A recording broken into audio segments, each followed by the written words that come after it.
Assalamualaikum. Waalaikumsalam. Perkenalkan, nama saya Bidan ini, Bidan yang bertugas pada pagi hari ini. Maaf dulu, Ibu siapa?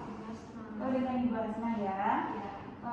Di sini saya akan menjelaskan tentang kunjungan Ibu Nifas ya Bu ya. Baiklah, untuk kunjungan Ibu Nifas ini minimal 4 kali ya Bu ya, kunjungan Ibu Nifas ini. Untuk yang pertama yaitu 6 jam sampai 2 hari setelah persalinan. Dan yang kedua 3 sampai 7 hari setelah persalinan. Dan yang ketiga 8 sampai 28 hari setelah persalinan. Dan yang keempat 29 hari sampai 42 hari setelah persalinan. Untuk tanda bahaya pada Ibu Nifas ini biasanya demam lebih dari 2 hari, pendarahan lewat jalan lahir, keluarnya cairan berbau dari jalan lahir, payudara bengkak, merah disertai rasa sakit, bengkak di wajah, tangan dan kaki atau sakit kepala dan kejang-kejang. Ibu terlihat sedih, murung, menangis tanpa sebab ya Bu ya. Baiklah, untuk pemenuhan pola nutrisi Ibu yaitu makan makanan yang beraneka ragam ya Ibu ya, yang mengandung karbohidrat, protein hewani, protein nabati, sayur, buah-buahan Ibu ya.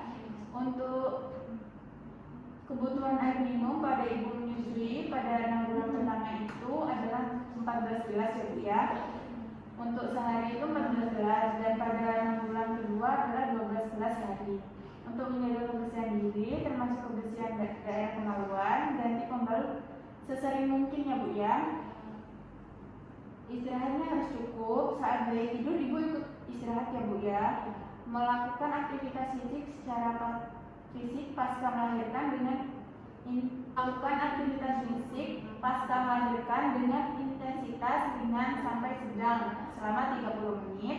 Frekuensinya 3 sampai 5 kali dalam seminggu. Bagi ibu yang melahirkan dengan cara operasi sesar akan harus menjaga kebersihan luka bekas operasi. Latihan fisik dapat dilakukan setelah 3 bulan pasca melahirkan.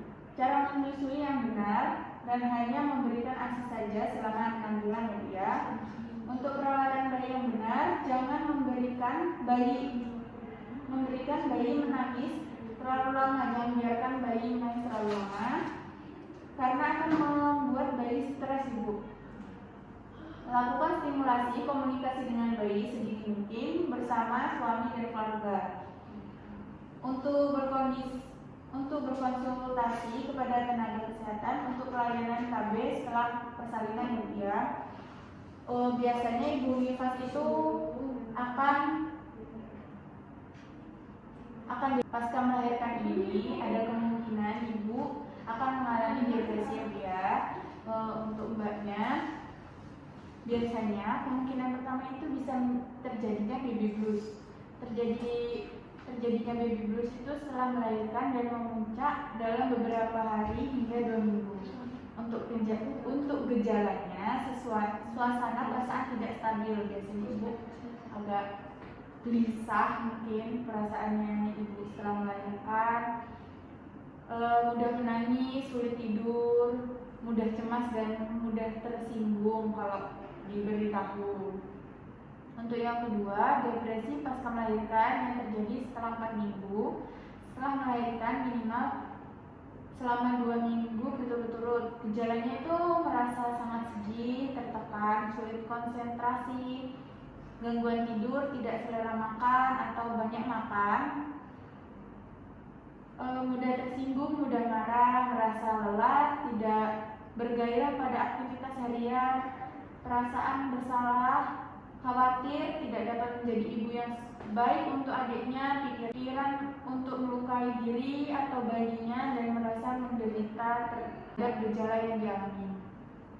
Dan biasanya juga mudah tersinggung. Perubahan depresi pasca melahirkan yang terjadi dalam 2 minggu itu pasca melahirkan secepatnya 48 sampai 72 jam pertama pasca melahirkan, mudah tersinggung, perubahan perasaan dan perilaku yang tidak serasi sesuai, gangguan tidur, berhalusinasi, tidak mengalami paham, diluasi.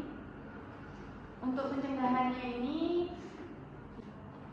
pencegahannya, ibu pasca melahirkan dapat mengenali dan memahami tanda-tanda atau gejala-gejala masalah kesehatan jiwa pada saat hamil atau pasca melahirkan. Kontrol dengan teratur ke bidan atau dokter sesuai jadwal, mengonsumsi makanan sehat dan bergizi termasuk vitamin. Deteksi dini faktor resiko pada ibu hamil atau pasca melahirkan. Dukungan dan perhatian dari suami atau keluarga dan teman selama masa kehamilan dan pasca melahirkan.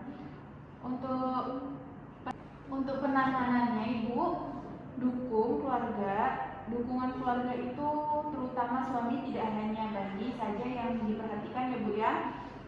Ada yang membantu mengasuh bayinya, mengajak bicara mengenai perasaannya, program kunjungan rumah oleh tenaga puskesmas, melakukan konseling oleh tenaga kesehatan, atau terapi dengan obat-obatan ya.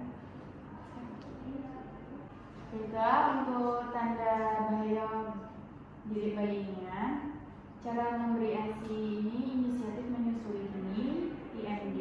Secara setelah lahir, bayi diletakkan di dada ibu untuk mendapatkan punting susunya. Ibu menyusui ASI yang pertama keluar dan berwarna kekuningan, tidak memberikan makanan minuman selain ASI.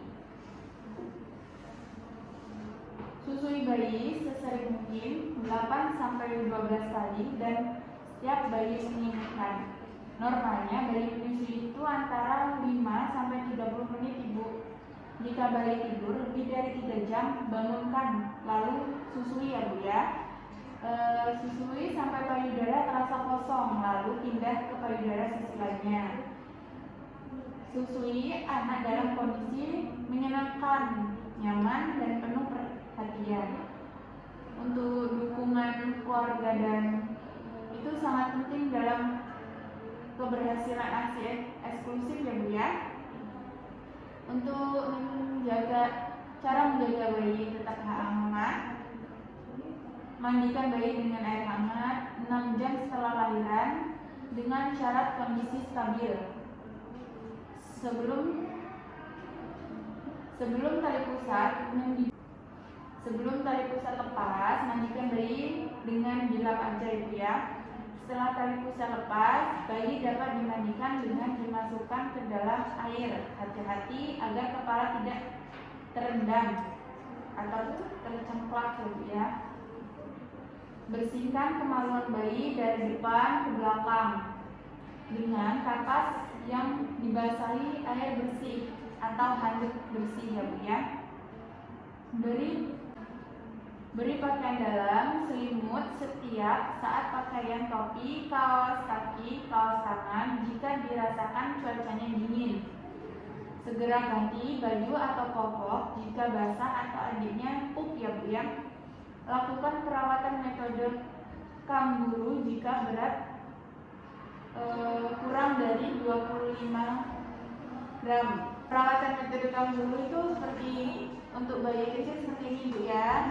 Bayi kecil atau bayi prematur 37, bayi berat lahir rendah 25 gram akan mendapatkan perawatan di fasilitas kesehatan sampai stabil untuk diperolehkan pulang ke rumah. Seperti ini posisi metode kangurunya ya Bu ya, boleh dilihat ini di buku KIP. Posisi bayi pada perawatan metode kanguru seperti ditaruh di bagian dada, skin to skin, bisa kayak jika bisa dilakukan ibu atau ayahnya ya Bu ya. Ini seperti ini ya Bu ya.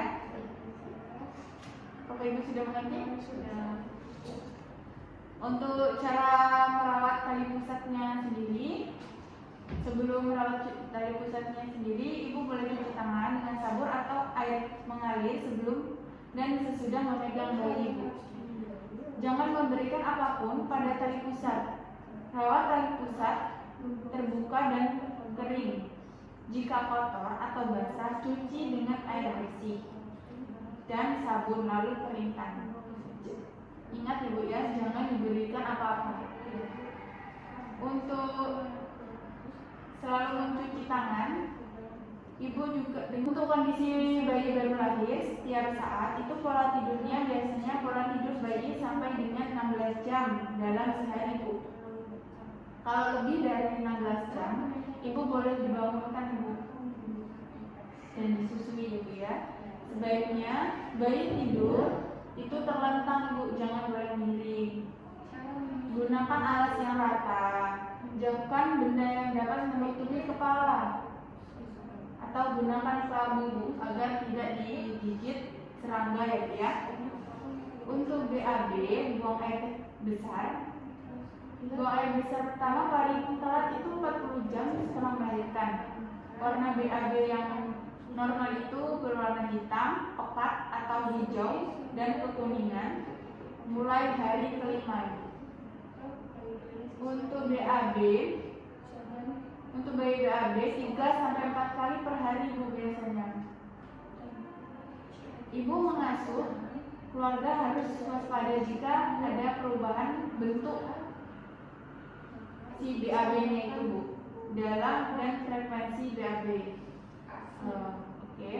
Untuk pola buang air kecil adiknya itu pertama dalam 24 jam itu normal jernih 5-6 kali per hari. Untuk bayi baru lahir itu jika tali pusat kemerahan sampai di dinding perut berbau atau bernanah ibu. Tinja bayi saat dibuang, air besar berwarna pucat, demam atau panas tinggi, diare, muntah-muntah, kulit dan mata bayi kuning, lemah, dingin, menangis atau merintih terus-menerus, sesak nafas, kejang, tidak mau menyusui. Itu harus segera dibawa ke puskesmas atau rumah sakit terdekat ya Bu ya. Apakah ada yang ditanyakan terlebih dahulu? Ya Bu, saya akan menjelaskan sedikit tentang KB Bu ya. Untuk KB ini perlu ikut ber-KB ini untuk mengatur jarak atau mencegah kehamilan agar tidak terlalu dekat, minimal 2 tahun setelah melahirkan ibu. Dan juga untuk mengatur jumlah anak agar ibu tidak terlalu sering melahirkan. Sebaiknya 3, tidak lebih dari 3. Untuk mencegah kehamilan yang tidak diinginkan juga, dan untuk mencegah dan meningkatkan kesehatan ibu, bayi dan balita. Ibu memiliki waktu dan perhatian yang cukup untuk dirinya sendiri, anak dan keluarganya ibu. Untuk metode kontrasepsi jangka panjangnya, metode operasi wanita MOB, metode operasi pria MOB, alat kontrasepsi dalam rahim AKDR spiral, jangka waktu penggunaannya bisa sampai 10 tahun ibu. Untuk implan, alat kontrasepsi bawah kulit, jangka panjangnya itu waktu penggunaannya untuk 3 tahun ibu ya. Untuk non metode kontrasepsi jangka panjang, untuk kontrasepsi suntik 3 bulan diberikan setelah 6 minggu pasca persalinan. Untuk ibu menyusui tidak disarankan menggunakan suntik 1 bulan karena akan mengganggu produksi ASI. Bisa juga menggunakan pil KB atau kondom. Untuk metode kontrasepsi jangka panjang ini seperti ini Bu KB-nya. Ini untuk non metode kontrasepsi jangka panjang seperti ini. Pil suntik ya. Untuk berhubungan seksualnya ibu, untuk hubungan suami istri ketika sudah aman dimulai ketika darah merah berhenti dan ibu bisa mengeceknya dengan memasukkan 1 atau 2 jari ke dalam vagina tanpa rasa nyeri. Apakah apakah Ibu sudah mengerti? Sudah, Bu. Baiklah. Mungkin itu saja yang bisa saya jelaskan. Apakah ada pertanyaan? Baiklah, tidak ada pertanyaan. Sekian Ibu ya dari saya. Nanti jika ada keluhan, Ibu boleh datang kemari lagi atau ke puskesmas atau klinik yang terdekat. Iya, Bu. Baiklah, terima kasih Bu. Sama-sama, Bu. Assalamualaikum. Waalaikumsalam.